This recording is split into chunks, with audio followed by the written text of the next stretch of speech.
Well, good morning, and welcome back to Winans Window.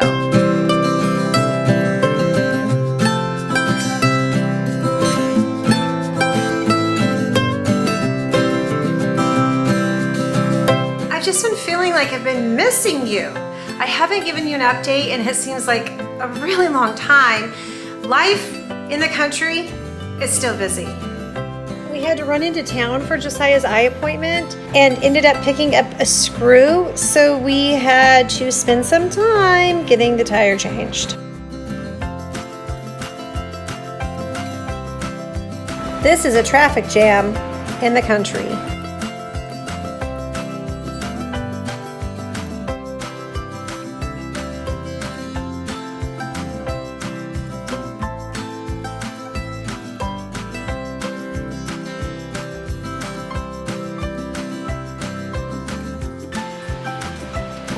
Look how everyone just pulled over and was patient.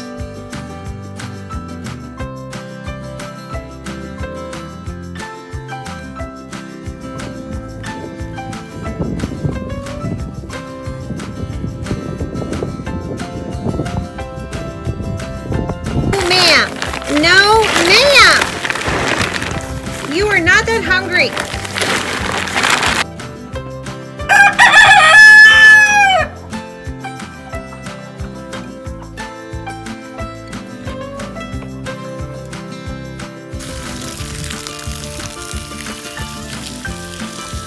I'm watering the ground to get it softened up for us to plant some more blackberry bushes.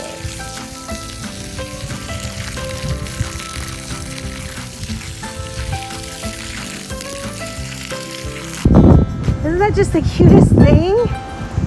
So I had to come out and give him a kiss.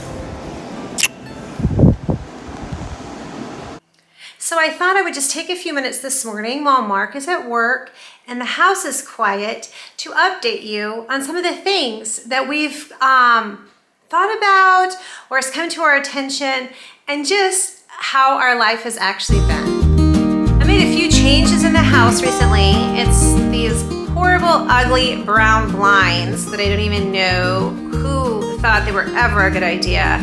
And I just bit the bullet and bought these white wooden blinds online, and they have made already such an improvement to the living room. So the last week has been about 109 degrees around here, plus humidity. It has been so hot, but we had a nice wind change, and it's now coming out of the north, and everything has cooled off to the 80s. So while it's cool, I want to refurbish this table. When we purchased the house, the table was left here, and I don't really have anywhere inside for a round table, but I think for out here on my porch it's gonna be perfect. So I want to refurbish it. So come along with me. Let's get to this table.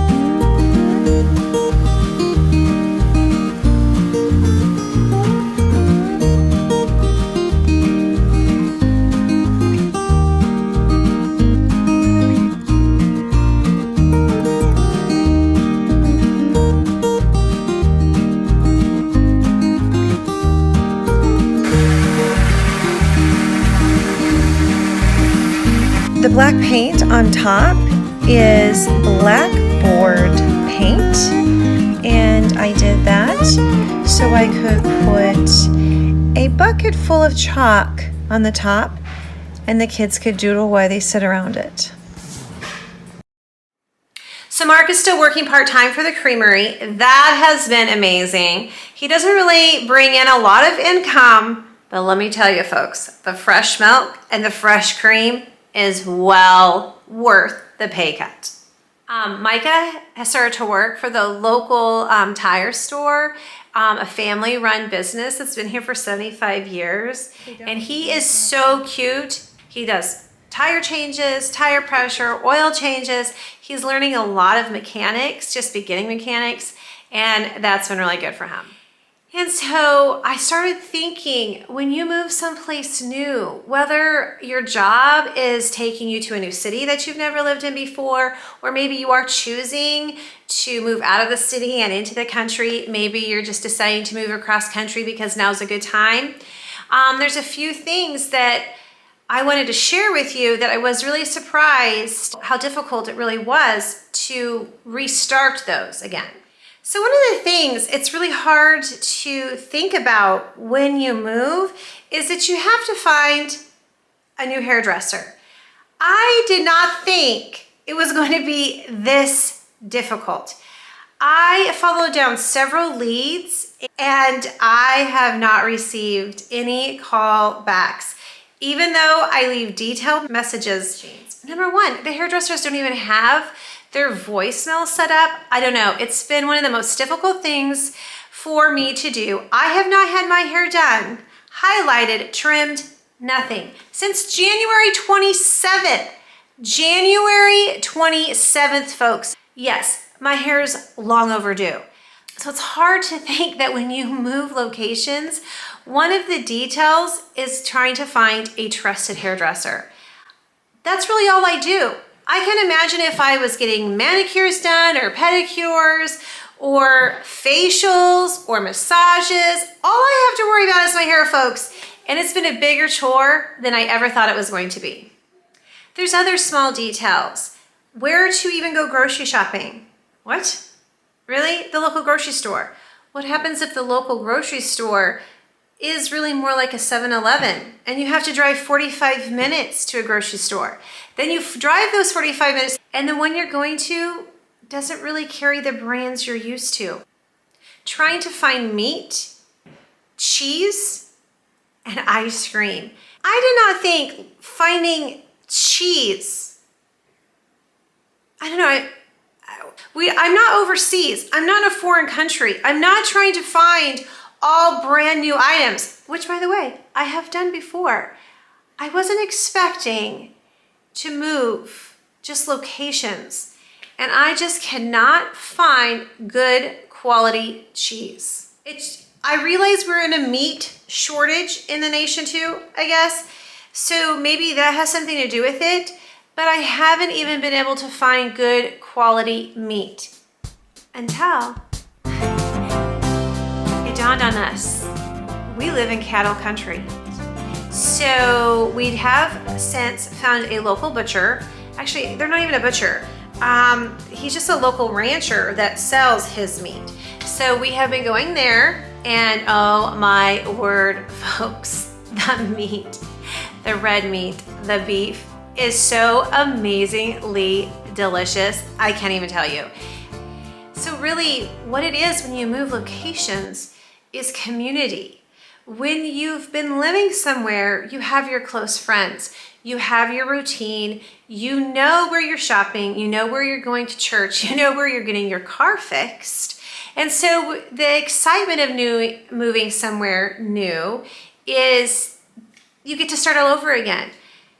But along with that excitement comes a little bit of discouragement because you do have to start that all over again. Yesterday, the church that we're attending had a newcomers fellowship. Yeah, our family was over half of the newcomers that were at the church, but it was nice to know that we weren't the only new people. And as we were fellowshipping with them and just talking, that's where our community is. That's where I found my hairdresser. So I am going in tomorrow, finally, to get my hair highlighted and trimmed.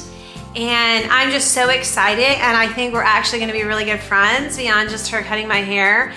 And that's where we found our mechanic. So I want to encourage you folks, if you're looking for community, a church is a great place to find that community, especially when you're a Christian and you're a believer. Just to be able to not only worship with them, but to fellowship with them, have friendships with them, is just makes even our country living so much more enjoyable. Well, that's all I have to share with you today. Again, I want to thank you for watching. I want to thank you for following our family. It means a lot to us, and I really do enjoy our country life with you. See you again next time on Wine and Swindow.